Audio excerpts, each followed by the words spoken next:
अब जैसे कि जनवरी लगभग ख़त्म हो गई है और फरवरी आने वाली है, तो ऐसे में मौसम गर्म हो जाता है।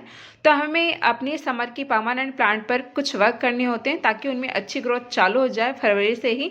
तो उनमें से एक प्लांट है हमारा करी लीफ, जिसके काफ़ी सारे बेनिफिट होते हैं, जिसका हम अपने किचन गार्डन में भी यूज़ करते हैं। तो सर्दियों में देखिए इस प्लांट की कंडीशन कुछ ऐसे हो जाती है।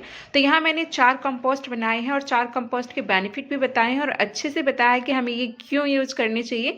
तो हमें क्या वर्क करने हैं अपने अभी करी लीफ के प्लांट पर, यानी कि कड़ी पत्ता के प्लांट पर, ताकि उसमें फरवरी से ही काफ़ी अच्छी ग्रोथ चालू हो जाए।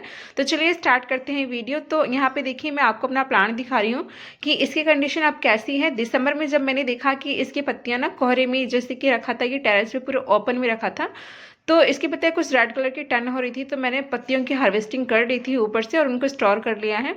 तो आपको फर्स्ट काम जो चेक करना होता है किसी प्लांट के लिए, जब मौसम बदलता है और उसका मौसम आता है, तो चेक करना होता है कि उस प्लांट ने रूट बाउंड तो नहीं करा है। रूट बाउंड का मतलब ये होता है कि उसकी जो जड़ें हैं उस पॉट में पूरी तरीके से फैल गई हैं और अब उनको जगह नहीं मिलेगी बढ़ने के लिए। तो इसका इंडिकेशन हमें काफ़ी तरह से पता चल जाता है। नीचे जैसे मैंने पॉट उल्टा करके आपको दिखाया, जड़ें नीचे जो होल है उससे बाहर आने लगती हैं, या फिर आपको ऊपर से ही, जहाँ ये मिट्टी है ना, यहाँ से भी जड़ें दिखाई दे जाती हैं ऊपर ऊपर से ही।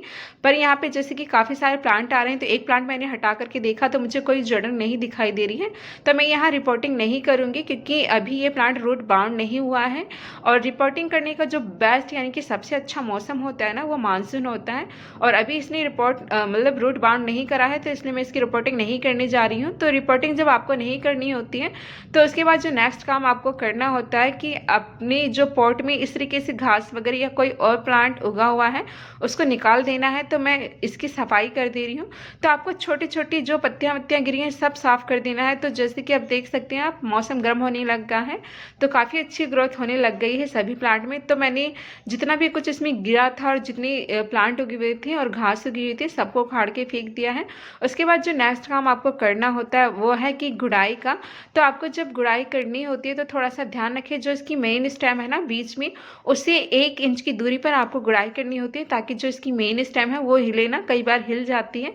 तो यहाँ अच्छे से आपको गुड़ाई कर देनी है। गुड़ाई इतनी अच्छे से करनी है कि जो जड़ें हैं ना ऊपर से वो दिखने लग जाए, ताकि जड़ों को भी हवा मिल सके। तो यहाँ पे देखिए मैंने काफ़ी अच्छे से गुड़ाई कर दी है और गुड़ाई करने के बाद आधी मिट्टी मैंने निकाल दी है और इस तरीके से जड़ें आप देख सकते हैं, जड़ें दिखाई देने लग गई हैं। अब यहाँ आपको एक काम करना है, जैसे कि आप देख सकते हैं कि इसकी मिट्टी काफ़ी हद तक गीली है। अगर आपकी मिट्टी प्लांट की काफ़ी हद तक गीली है और नहीं भी गीली है, तो आप अगर गीली नहीं है तो उसको कम से कम 2-3 घंटे के लिए इस तरीके से खुला छोड़ दें। पर जैसे कि मेरी पॉट की जो मिट्टी है वो पूरी तरीके से गीली है लगभग, तो मैं यहाँ 1 दिन के लिए इसको ऐसा ही छोड़ने वाली हूँ ताकि जड़ों को हवा मिल सके अच्छी। तो जड़ों को जब मैं खुला हवा में छोड़ूंगी और जब सनलाइट भी मिलेगी, तो कई बार क्या होता है जड़ों में कोई इन्फेक्शन वगैरह होता है तो वो भी मतलब ठीक हो जाता है सनलाइट की वजह से। तो इस तरीके से मैंने 1 दिन इसको खुला छोड़ दिया था। तो आप देख सकते हैं अब मिट्टी भी लगभग सूख चुकी है और मिट्टी में अगर कोई इन्फेक्शन वगैरह होगा तो वो भी ठीक हो गया होगा। तो यहाँ देखिए मैंने फर्टिलाइज़र लिए हैं, 4 फर्टिलाइज़र मैंने लिए हैं और चारों के चारों ऑर्गेनिक फर्टिलाइज़र हैं और ये आपको आसानी से मिल जाएंगे। तो फर्स्ट मैंने यहाँ लिया है वर्मी कंपोस्ट। वर्मी कंपोस्ट की बात करें तो मैंने यहाँ 3 से 4 मिट्टी डाला है। जैसे कि मेरा 10 इंच का पॉट है और ये प्लांट मैंने 20 से ग्रो करा था। वर्मी कंपोस्ट के काफ़ी सारे बेनिफिट होते हैं। फर्स्ट बेनिफिट तो ये होता है कि ये पौधों की ग्रोथ में हेल्प करता है। सेकंड, जो मिट्टी होती है ना उसको ये काफ़ी उपजाऊ बनाता है। तो वर्मी कंपोस्ट के और भी बहुत सारे बेनिफिट होते हैं, जैसे कि हम इसको जो मिट्टी में मिलाते हैं तो मिट्टी भुरभुरी हो जाती है, जिससे कि वायु जो होती है यानी कि एयर वो जड़ों को मिलती है और इससे जड़ें अच्छे से ग्रोथ करती हैं। तो मेन होता है मिट्टी जितनी ज़्यादा भुरभुरी होती है उतनी ज़्यादा पेड़ की जड़ें ग्रोथ करती हैं। जब ग्रोथ अच्छी होती है तो प्लांट में भी ग्रोथ होती है। तो इस तरीके से मैंने यहाँ पे वर्मी कंपोस्ट लिया है। वर्मी कंपोस्ट की जगह आप खाद की जो गोबर की खाद होती है वो भी ले सकते हैं, और अगर आपके पास किचन वेस्ट है तो आप वो भी ले सकते हैं। तो पॉट के हिसाब से आप 2 से 3 मिट्टी तक डाल सकते हैं। वर्मी कंपोस्ट से पौधों के जलने का जो खतरा होता है वो बहुत कम रहता है। जैसे कि कभी कभी गोबर की खाद अगर अच्छे से डिकम्पोज नहीं होती है तो प्लांट जल जाते हैं। उसके बाद देखिए जो नेक्स्ट मैंने यहाँ पे लिया है वो है राख। राख में देखिए जिसे उपले यानी कि जिसे कंडे बोलते हैं उसकी राख भी ले सकते हैं, और जो लकड़ी की जलाने के बाद होता है उसको भी ले सकते हैं। तो वो भी मैंने लगभग 2 से 3 मिट्टी लिया है। और आप सभी जानते हैं कि राख जो है उसका हम फर्टिलाइजर के तौर पर तो यूज़ करते हैं, जैसे कि इसमें पोटेशियम और चूना दोनों पाया जाता है, और साथ ही में इसका हम कीटनाशक के तौर पर भी यूज करते हैं। राख को हम मिट्टी में सूखा भी मिला सकते हैं और साथ में पानी में डालकर भी मिला सकते हैं, और इसको पत्ते के ऊपर छिड़कने से भी पत्तों पर और प्लांट पर जो है इंसेक्ट नहीं लगते हैं। उसके बाद देखिए जो नेक्स्ट मैंने लिया है 1.5 स्पून के आसपास सरसों की खली ली है। वो इसलिए ली है क्योंकि सर्दियों में हम सरसों खली का फर्टिलाइज़र ज़्यादातर प्लांट्स पे डालते हैं। तो सरसों खली के भी काफ़ी सारे बेनिफिट होते हैं, जैसे कि जो प्लांट की रूट होती है ना, उनमें इंसेक्ट वगैरह नहीं लगते हैं, और प्लांट की जो जड़ें होती हैं उनको ये मजबूत बनाती हैं। तो सरसों खली अगर आपके पास है तो वो भी आप डाल सकते हैं। उसके बाद देखिए नेक्स्ट मैंने एप्सम सॉल्ट लिया है। अगर आपके पास है तो डालिए, अगर नहीं है तो रहने दीजिए।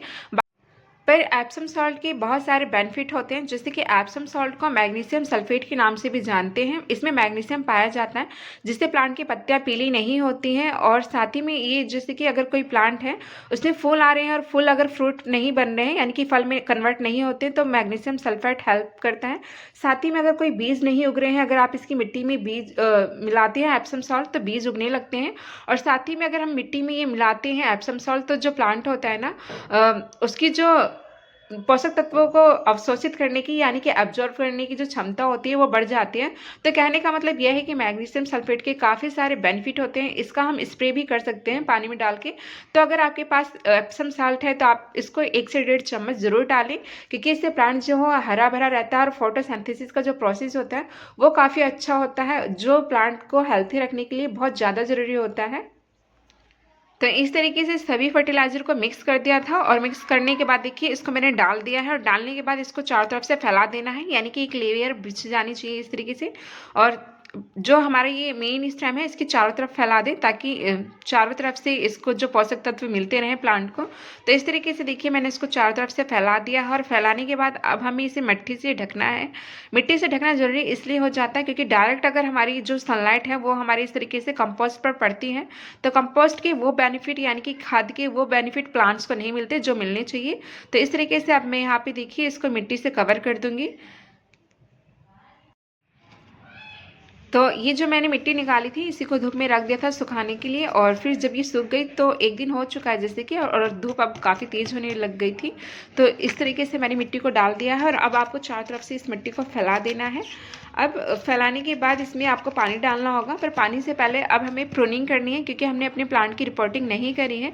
मैं यहाँ पे आपको एक चीज़ कहना चाहूँगी, जब हम एक साथ रिपोर्टिंग कर रहे हैं ना, तो रिपोर्टिंग के साथ हमें प्रूनिंग थोड़ा सा नहीं करना चाहिए इस मौसम में। कई बार क्या होता है प्लांट जो होते हैं शौक में चले जाते हैं, या फिर अच्छी ग्रोथ नहीं होती। अगर आपको ज़्यादा एक्सपीरियंस नहीं है तो आप जब रिपोर्टिंग कर देना उसके 10-15 दिन बाद ही आप प्लांट की कटाई छटाई करें। तो जैसे कि मैंने रिपोर्टिंग नहीं करी है, यानी कि जो रूट होती है ना, उनको नहीं काटा छाटा है, तो मैं प्लांट की यहाँ प्रूनिंग करने जा रही हूँ। और प्रूनिंग के लिए ये बेस्ट मौसम है, अगर आप इसके ऊपर से कटाई छटाई कर देंगे तो काफ़ी अच्छे से ग्रोथ निकल के आती है।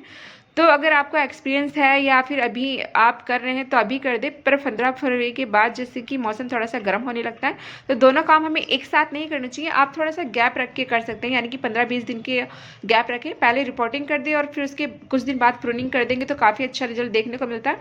यानी कि प्लांट के जो खराब होने के चांसेस होते हैं ना, वो इस तरीके से नहीं होते, जीरो होते हैं।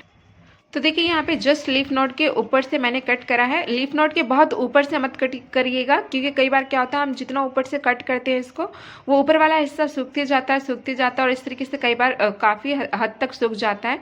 तो यहाँ पे बिल्कुल हल्का हल्का सा मैं कट कर रही हूँ जो लीफ नोड के पास से है। देखिए लीफ नोड वो होता है जहाँ से हमारी नई स्टेम और पत्तियाँ निकलती हैं, और उसके बाद जहाँ से हमने कट करा है वहाँ हमें हल्दी लगा सकते हैं, या फिर कोई फंगिसाइड है वो लगा सकते हैं, या दालचीनी का पाउडर लगा सकते हैं। तो हल्दी में देखिए मैं यहाँ पानी डाल दे रही हूँ, इस तरीके से गीली हो जाएगी।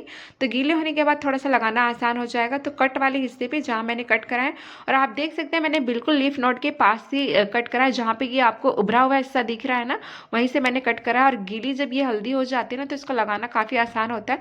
तो थोड़ा मोटा मोटा सा लेयर लगा दें आप, और आप देखेंगे कि 5-6 दिन बाद जब ये हल्दी सूख सी जाती है तो अब आप दोबारा लगा दें एक बार, तो इस तरीके से ऊपर से ये खराब नहीं होगी। तो यहाँ पे देखिए जहाँ जहाँ से मैंने कट करा है उन सभी जगह हल्दी लगा दे रही हूँ।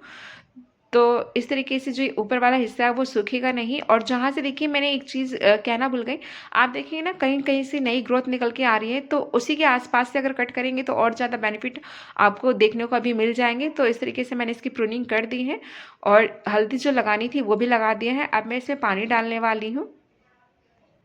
तो अब आपको जो पानी डालना है वो बहुत अच्छे से डालना है। इतना पानी डालें कि मिट्टी पूरी तरीके से गीला हो जाए और पॉट के नीचे से निकलने लग जाए।